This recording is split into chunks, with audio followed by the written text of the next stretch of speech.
Hi everybody, let me introduce today's first speaker. Because we have another brown bag later, for those of you who want to stay, obviously. Associate Professor Alex Garn. He's working at the School of Kinesiology at the Louisiana State University, where he is currently Division Leader of Pedagogy and Psychological Science. And he was recently voted President-elect of the Research on Learning and Instruction in Physical Education Special Interest Group at the American Educational Research Association. His research is directly connected to a lot of things that we do here. He focuses on achievement motivation and physical self-concept in physical education settings. Most of this research has been conducted with disadvantaged populations living in poverty. And interestingly, he also works at the other end of the spectrum with gifted children. And his research on gifted children has been recognized by the IERA and even Mensa. So I'll shut up now and I'll let him do his presentation. Thanks, Alex. Well, I certainly appreciate the opportunity to come and speak with you today. It's certainly a privilege and an honor to be here at the Institute of Positive Psychology and Education. Just to give you a little bit of context about Louisiana State University, where I'm at. On the left, you can see a picture of the campus. It's the flagship institution in the state of Louisiana. There's about 30,000 students enrolled in LSU. Some unique aspects of LSU. You can see Mike the Tiger there in the middle. LSU is the only university in the United States to have a live tiger habitat on campus. And so his habitat is about 1,400 square meters. It has a waterfall and a swimming pool. So if you go early enough in the morning or later in the evening, he loves to swim, tends to be pretty active at those time points. So that's a unique feature of LSU. And then if you're a basketball fan, I'm in the School of Kinesiology and do a lot of research on sport and physical activity. And so you probably recognize Shaquille O'Neal, who's probably our most famous sportsman from LSU. But if you're an old school basketball fan, then you would say that Pete Maravich is the best basketball player to have ever played at LSU. And it's hard to dispute considering he averaged 44 points a game for 3 straight seasons at LSU, which is pretty much unheard of. And actually, if you're a current basketball fan, which you may or may not be, LSU just recruited Ben Simmons from Melbourne, Australia, who's the #1 recruit, and who knows, maybe the best basketball player that ends up at LSU. So back to business here, just a little context there of LSU. The Australian Institute of Health and Welfare estimates that about 25% of children in Australia are overweight or obese. And there are similar estimates by the CDC in the United States. And in both cases, there's been a sharp increase in these statistics over the last 2 to 3 decades. Children who are obese face a variety of biopsychosocial risks, including increased probability of non-communicable diseases, lower quality of life, and greater susceptibility to peer teasing and bullying.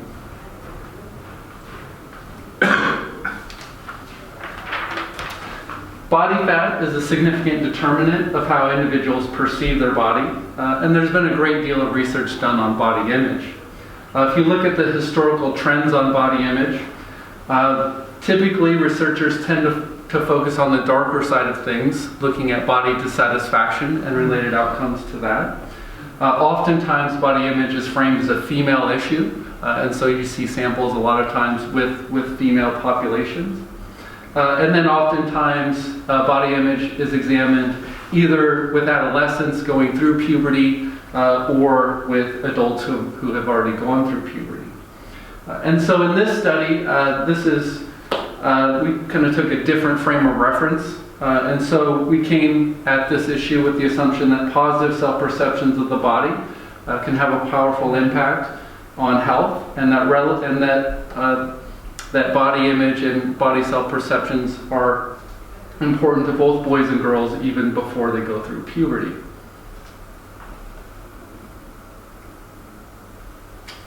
We used Marsh's self-concept theory as a theoretical lens to investigate children's body self-perceptions in this study. Self-concept is theorized as a hierarchical and multidimensional framework of self that's grounded in principles of construct validity.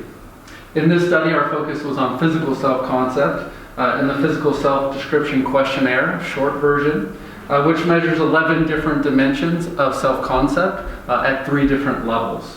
At the top or superordinate level, there's self-esteem, global self-concept at the domain level, and then there are 9 subdomains within the PSDQ that range from sports self-concept to a variety of physical fitness self-concepts, and in the case of this study, our focus was on body fat self-concept, which was operationalized as feeling one is not overweight or obese. The PSDQS has been underutilized in child populations, especially looking at subdomains within the instrument. Typically, research has focusing on children has used the CYPSPP, which is grounded in Fox's theory of self-concept, which uses a split answer format that creates some potential measurement issues with that instrument. There are 2 general types of research in self-concept theory, within network and between network studies. Within network studies focus on self-concept measurement and relationships within the hierarchical and multidimensional model, whereas between network issues focus on how self-concept is related to other constructs. And that was really the focus of this study. Matching relevant dimensions of self-concept to between network indicators is a key element in between network research. So for example, if I was interested in looking at how an endurance task related to self-concept, looking at endurance self-concept would provide the clearest picture, whereas using a level at a more global level, such as self-esteem, or a sub-level or subdomain, such as flexibility self-concept, you would tend to see an underestimation of that relationship. However, as Marsh and colleagues have identified, along with a number of other researchers, children don't always have a strong awareness of identifying between network indicators. So younger children tend to be optimistic in their body in their self-concept in general, although as we get older, those relationships between network indicators tend to become a little bit stronger.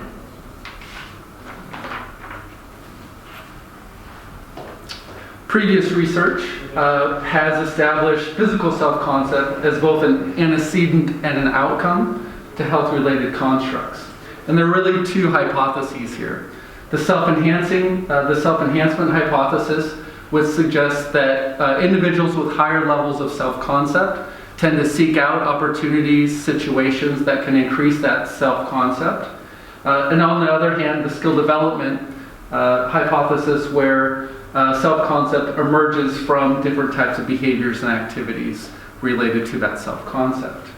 And so the reciprocal effects model focuses on self-concept being both a determinant and outcome. And in this case, physical self-concept being both a predictor of and outcome of different types of activities like physical activity. So in the present study, our goal was to explore a reciprocal effects model of body fat self-concept, waist circumference, and objectively measure it moderate to vigorous physical activity. And so our anthropomorphic measure of waist circumference tends to be a robust predictor of visceral adiposity or abdominal body fat in children as measured by MRI, and it tends to be a better predictor than BMI, weight, and maturational status. In past reciprocal effects studies, have tended to focus on self-reported physical activity. So there's currently a gap in looking at objectively measured physical activity in the reciprocal effects models. Previous researchers have also relied on the body attractiveness subscale of the CYPSPP which tends to be a more general measure of the body, whereas the body fat self-concept scale developed by Marsh and colleagues actually asks participants to make a direct evaluation about the size of their waist. And again, this study was focused on children instead of adolescents or older populations and took a positive perspective about self-concept.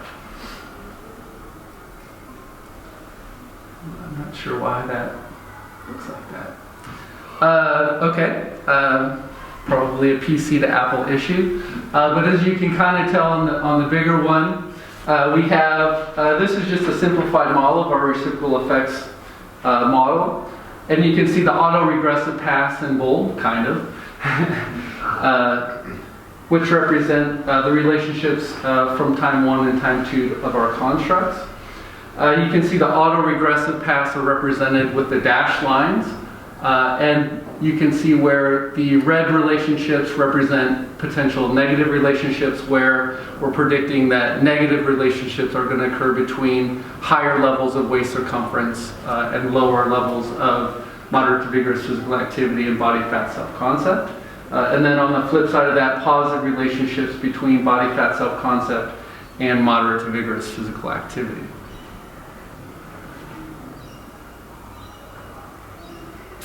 The participants in this study were 376 grade 4 students from 6 urban primary schools. Students were approximately 9 years old, and you can see there's a fairly narrow age range within that population. The waist circumference, we used a soft measuring tape and measured just above the iliac crest to the nearest 1/4 inch. We're not quite on the metric system like everybody else, but we should be. Students were in a standing position, and we used procedures as recommended by the CDC.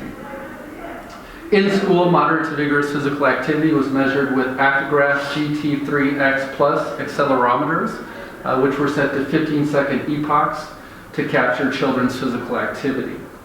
We measured physical activity on 3 consecutive days from the beginning to the end of school. And we used moderate to vigorous physical activity cut points as established by Friedson and colleagues for children.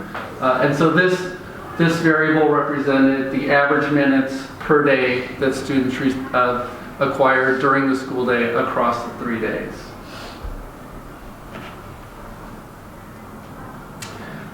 After we obtained ethics approval for the study and consent from all parties involved, there were 2 waves of data that occurred at the beginning and the end of the grade 4 school year, which created about an 8-month interval between time points. It took us 3 weeks to collect data at each time point. We were able to collect 2 schools per week over the course of 3 weeks. We trained research assistants to do all of the data collection for a systematic approach. Just a brief overview of our data analysis plan. We started out with some preliminary analyses that I'll talk about here in 1 minute. Then we established construct validity using a series of confirmatory factor analyses with the body fat self-concept scale. And then we tested a series of structural equation models looking at a number of alternative models to try and identify the best model. So we had about a 10% attrition rate from time 1 to time 2. And we checked mean differences between completers and non-completers at time 1, and there were no mean differences. There was a little bit of multivariate kurtosis, and so we used robust maximum likelihood procedures and the Satora-Bentler scale statistic for our analyses. We also tested the patterns of our missing data, and the assumptions for missing completely at random were met, and so we imputed data using the FIML approach. This is just a visual representation of our confirmatory factor analysis model. You can see F1 and F2 are standing for time 1 and time 2 of our body fat measure, and then items, residuals were allowed to covary across the 2 waves.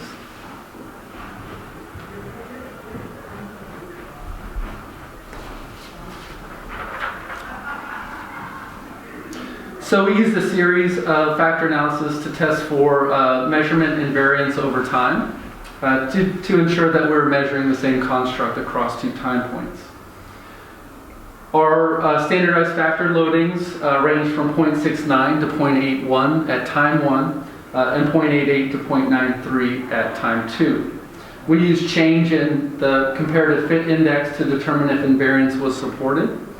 And as you can see, we had an excellent fit of the model.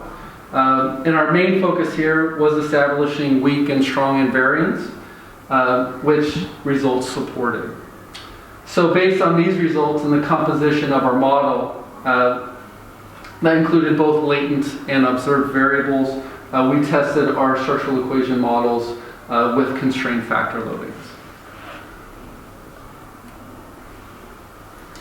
Taking a look at some of the descriptive statistics and correlations, you can see that the average student reported a fairly positive appraisal of their body fat self-concept. And you can see in terms of moderate to vigorous physical activity that students obtained about half of their 60 minutes of physical activity during the school or in the school day. Interestingly, looking at the waist circumference, which probably doesn't mean a lot in inches, but the waist circumference for the average student was at about the 70th percentile for 9-year-old students based on norm data from the CDC. So there's a little bit of mismatch in terms of there's a pretty positive appraisal of body fat self-concept, but in the scope of things, the waist circumference was above average. In terms of some of the longitudinal correlations, I've tried to bold some of those in terms of providing some support for a cross pass. And also, one of the things to kind of keep in mind there, if you look at the correlation between waist circumference at time 1 and time 2, you can see that waist circumference was fairly stable across the 2 time points.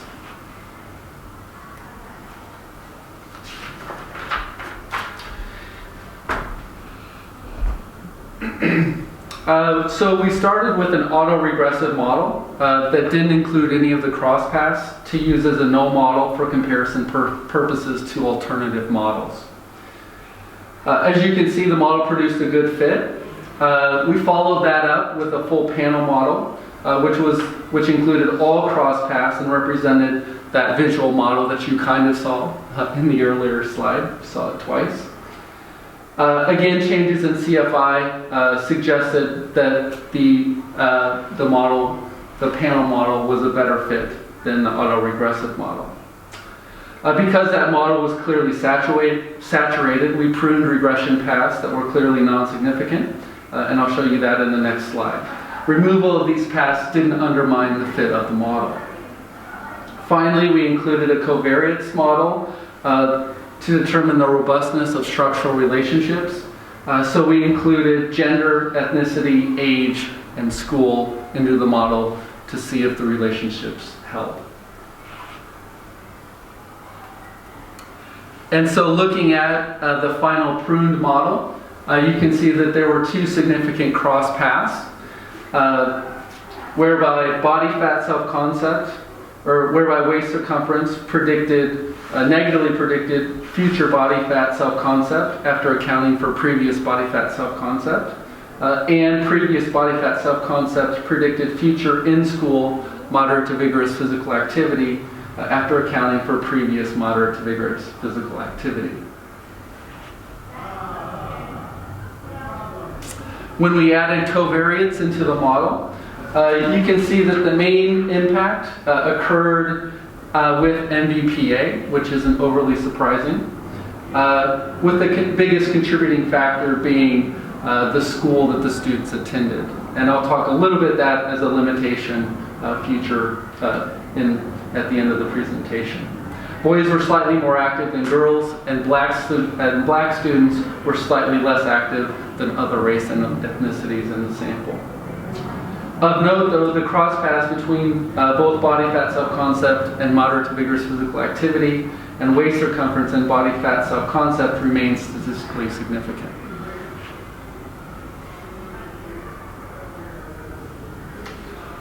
Although we didn't gain full support for reciprocal effects, there was support whereby body fat self-concept was both an antecedent and an outcome in our model.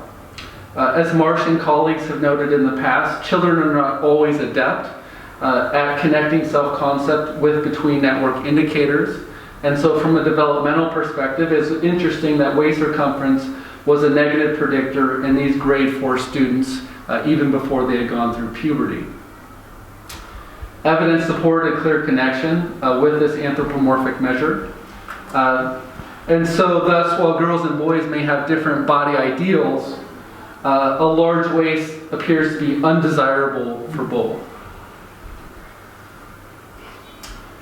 And in this case, covariates really didn't have a major impact here, and so it appeared to generalize across demographics. And looking at the self-enhancing effects of body fat self-concept on moderate to vigorous physical activity, there was support for those self-enhancing effects, whereas the skill development hypotheses were not supported.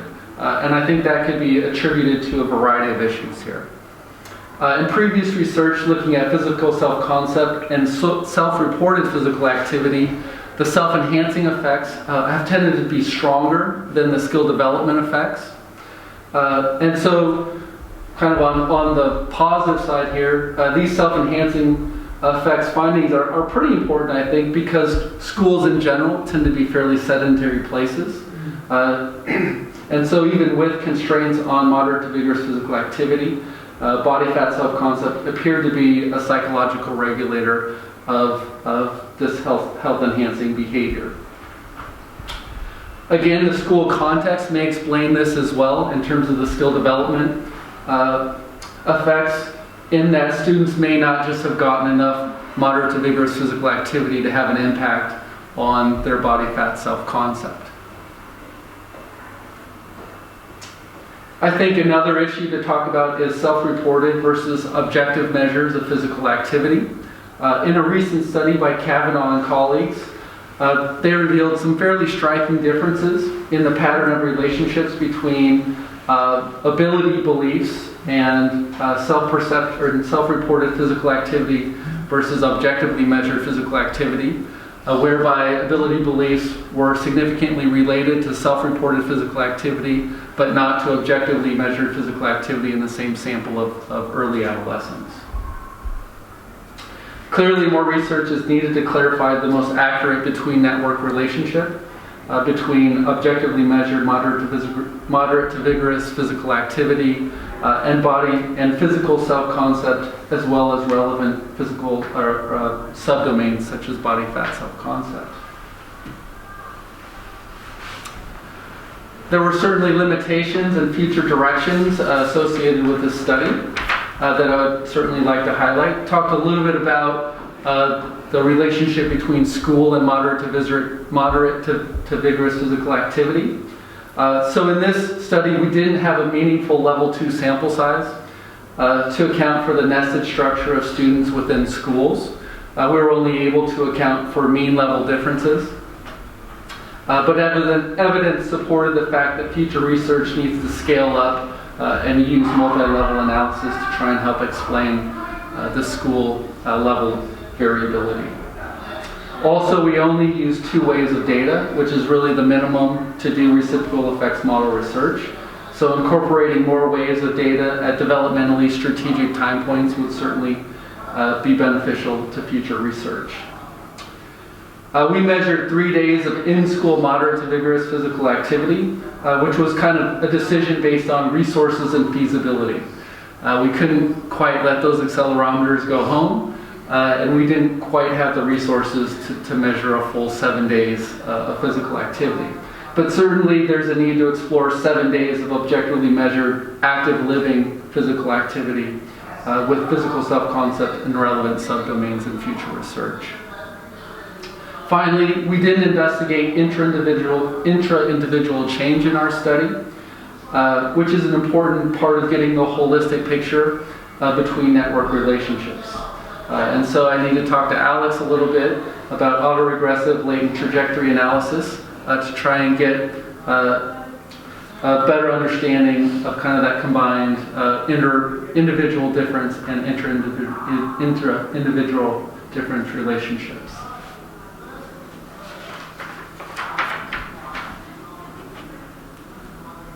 In conclusion, perceptions of the body have a variety of implications across diverse segments of the population.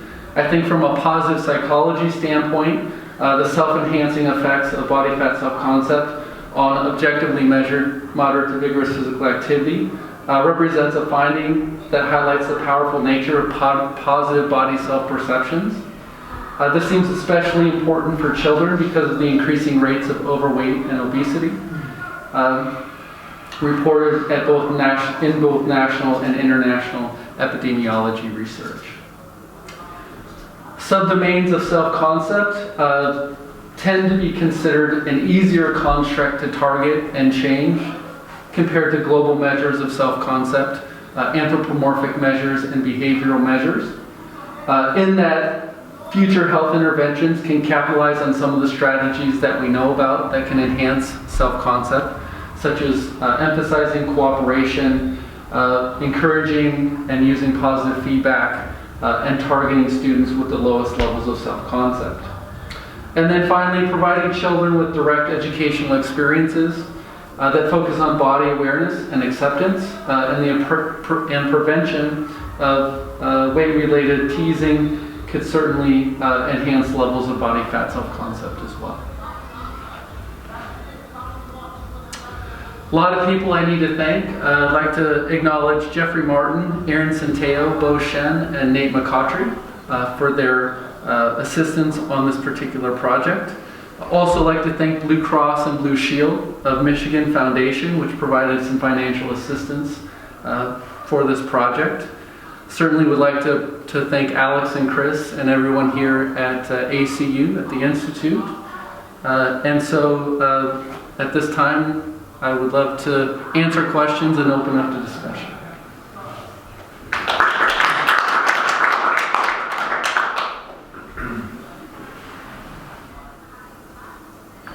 Yeah, it's just interesting that did you collect any of the other subdomains or some We general do have measures? other subdomains. Yeah. Have you looked at that in relation to MVPA and? It would be interesting. There's a kind of narrow focus on this with kind of the body image point, but I could certainly go in and look at some of those if you had suggestions. Yeah, I mean, as you pointed out, there's a real dearth of evidence with objective measures, and especially with sort of reasonable sample size. Looking at that, so I think it would be really interesting to look at that.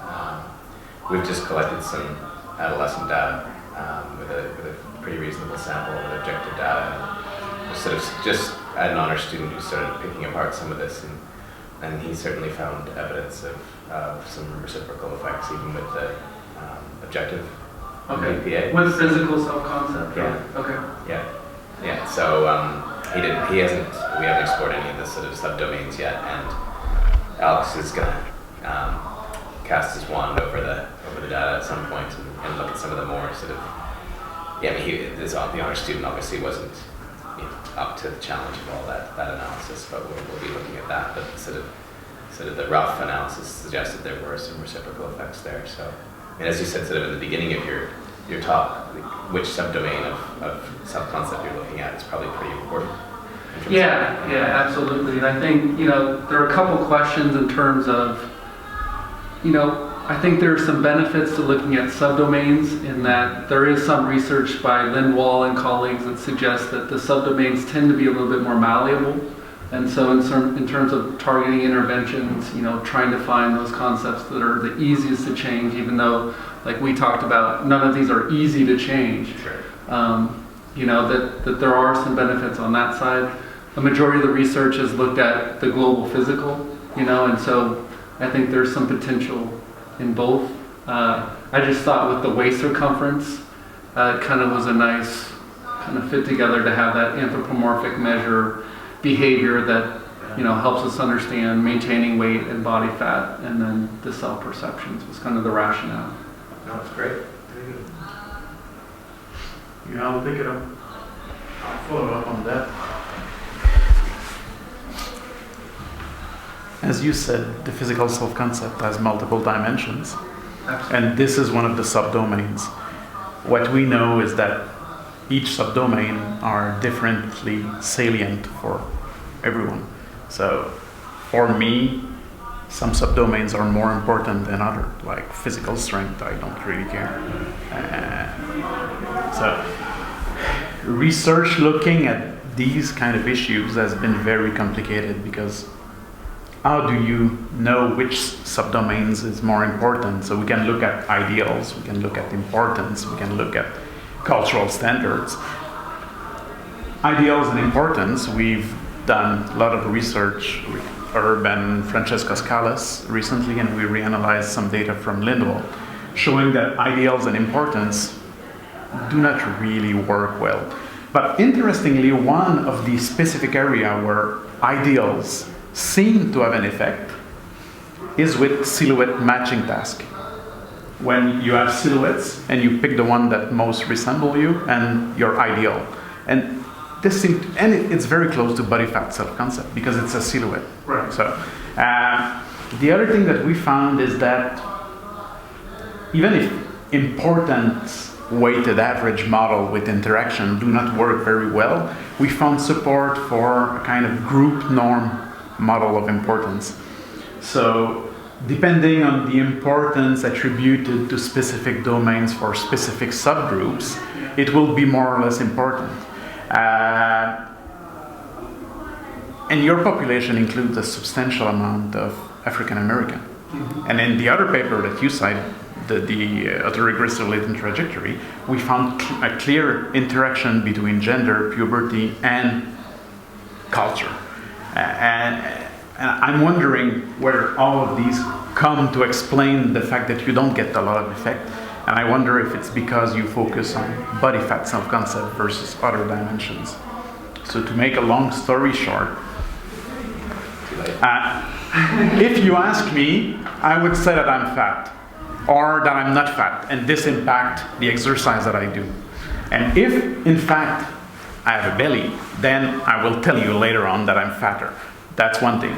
But that doesn't answer whether this is important for me. If I don't care, and if in some cultural group having a bit more roundness is good, then the effects will disappear.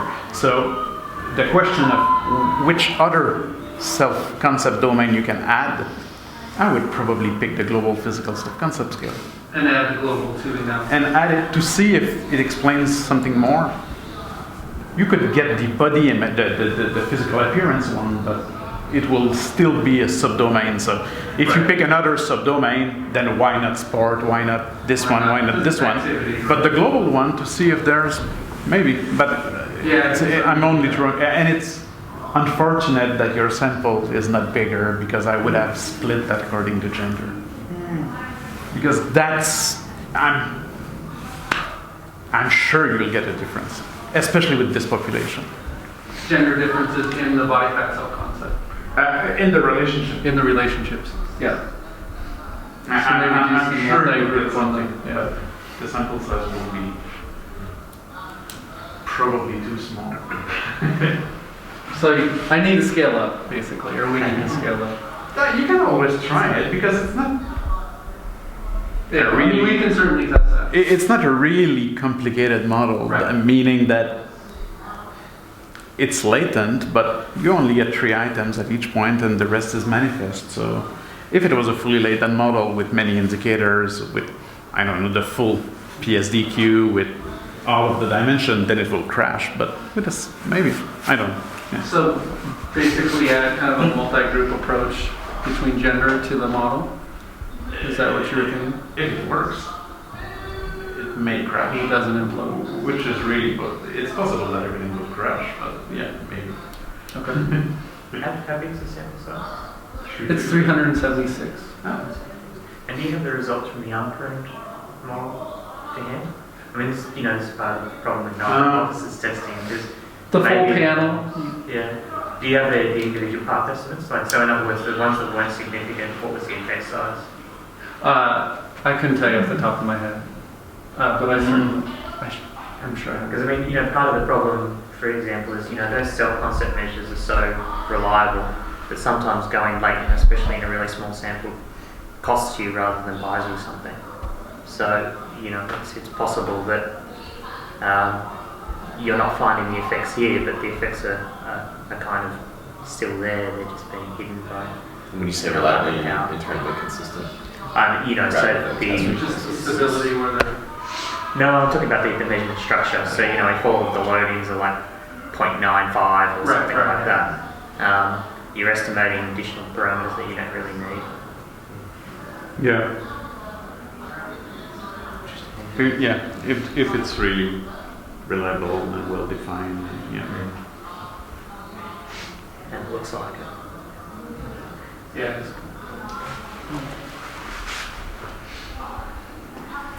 Comments, questions? Just had a sort of I guess more, you referred to latent, auto-regressive latent trajectory models. Yeah, could you just say briefly what that involves? I've never heard of that before. That's a mean question. I don't know. I don't know.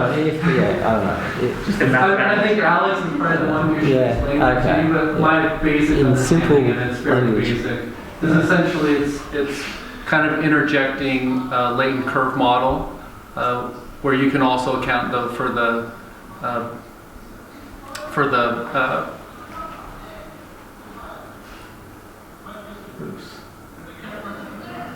those bold lines, right? So for the relationships of concepts across waves. How close am I to that? Probably not very. I can try to answer, but the most recent application of ALT models here have been done by Phil. So I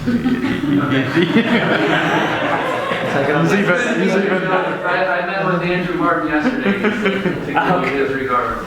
It's not going to buy you. He said good luck. It's not going to buy you anything here anyway. I mean, because your mean invariance is invariant. So and you only have 2 time points. Yeah. Yeah, no. With this, obviously, you need more waves. The main difference, if you take this kind of model with multiple waves, this confounds state and trait. So it measures the effect of one on change in the other because of the autoregression. So you have an autoregression, so the prediction are really the effect of time 1 on change between time 1 and time 2. And it's equivalent. You can switch that to a change model, but it's equivalent mathematically and will give you the same results. In contrast, you can use a latent growth model where you model individual trajectory. You need at least 3 time points, so you get an intercept and slope which reflect the average level and the average growth in the sample, and this can change from one person to the other, and you can see if the intercept and slope predicts our process. And this is only trait, so the trait that can evolve over time. This is trait and state, whereas the autoregressive latent trajectory merges both. So you have a repeated measure, you estimate intercept and slope, which is the global smoothed evolution. And because this changed from one individual to the other, each individual has his own slope that is smooth, and any deviation from that smooth slope is a residual that is the state. And you can also see whether the state component are associated to one another. Thank you. I'm going to move this slide.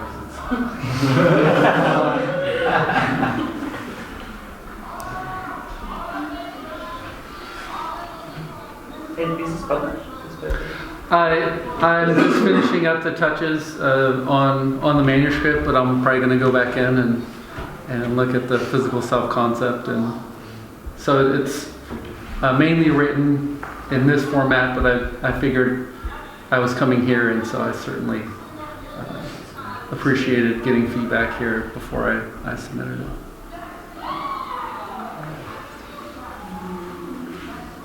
I have a highly conjectural one, completely out of the ballpark, that you're trying to get some truth here. What's going on? And it almost seems like you go to school and look around and see what's going on. What's happening with the blacks versus the whites, and the girls versus the boys, and the plump ones versus the thin ones, like look at the playground. And you're putting it through this sieve of numbers to try and get truth out of it. And I wonder Have you ever thought, well, do you think, like, does that really work? I mean, do you think you're really getting at it? Is this a good approach? And that sounds like a weird question. But That's a very philosophical question. it is, yes. And I think researchers have debated philosophy Okay. on truth and where truth comes from for a number of years and are still doing so. To me, I can't, I have my philosophy on it, but I think it kind of depends on how you think about research and kind of your epistemology in terms of this type of research. So I really danced around that, and I apologize. I'm not going to touch that one. Well, I guess were you wondering, are you really getting answers out of this? Are you feeling it's working for you? Well, I guess the way that my advisor talked to me back a few years ago was a lot of times, good research opens up more questions than it answers. And so there's certainly some questions that arise from this study that kind of sparked my interest, and hopefully can make an impact moving forward. And so I think, again, there was a kind of a very narrow focus of this particular study, and I think you have to keep that in mind. But yeah, it certainly kind of sparked some interest for future research, at least in my small little brain. So hopefully that will be the case in others as well. It's much smarter than I am. Do you have self-reported activity data as well? We don't. And so this has been a project. It's called the Building Healthy Communities Project. We talked a little bit about that. And so we've collected in the past. We've collected accelerometer data, and I think moving forward, we're going to try and get both, just because you see some pretty stark differences between the two.